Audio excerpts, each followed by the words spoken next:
So I just recently did the full flush on this, descaling with vinegar. As you can see here, this is what the vinegar looked like after the fact.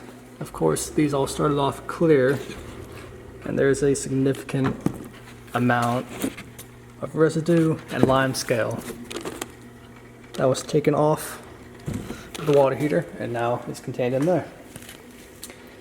However, I noticed that after I was done with the whole flush and everything was set back, all of the valves were correct, it was all plugged in, it was all set, it should have been working. However, this red in-use light was not registering even when the hot water tap was open and it was flowing. So what I determined after that was that because I was getting water out of the hot water, but it was not hot, it was still cold, and since the in-use light was not illuminated, that the water heater didn't even know it needed to be making hot water. So, in short, there was really nothing online about it, nothing on YouTube videos, nothing in the owner's manual, because this is a really uncommon problem. However, it was pretty severe because there was no hot water at all and it didn't even know that it had to be making hot water. So after a $100 visit from the tech, it was determined that there's a pinwheel down here and you need to unscrew this right here. You need to undo this nut and that nut, then take out this entire union, take this entire piece off, and then inside there you can reach in with needle nose pliers or just the finger and pull out this small black cylindrical piece, and that is what houses the pinwheel mechanism, which is what determines the flow of the water and if the Rinnai needs to be making hot water at that point and with that flow. And if this very delicate pinwheel is not able to spin, it will not recognize a demand for hot water, so it will not produce any. So you need to take this piece off, go in there, take out the pinwheel, and then ensure that that can spin freely.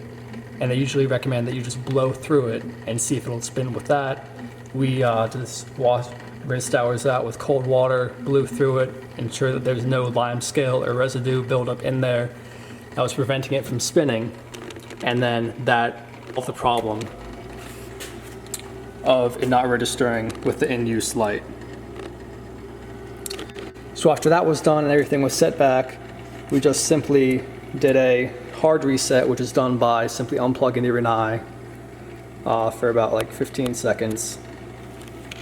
And then you reset that. There's also a PCB reset, but usually that is not necessary.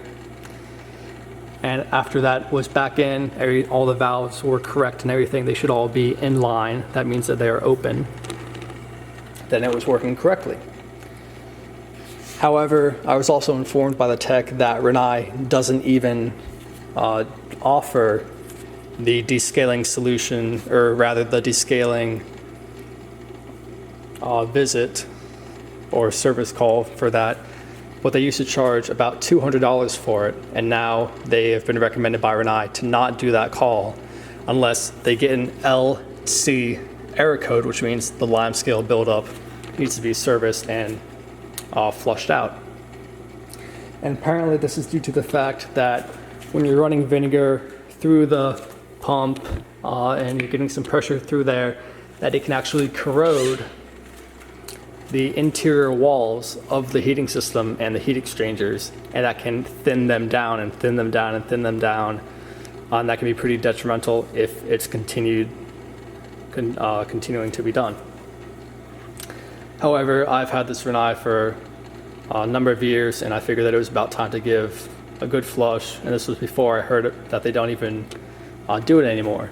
But I figured it should be easy enough to do at home. There are multiple YouTube videos about it and guides that you can find, as well as it's just part of the instruction manual. It gives you detailed instructions on how to complete the flush.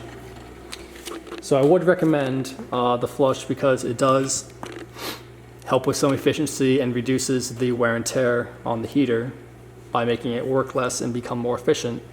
So I just used a 1/6 horsepower sump pump that I had and 2 8-foot long washing machine hoses, and then you just hook those up to the service valves, and it's really pretty straightforward, and then you just let that run for about an hour. And I really haven't seen anything else or any other forums or anything about it not registering in use after the flush.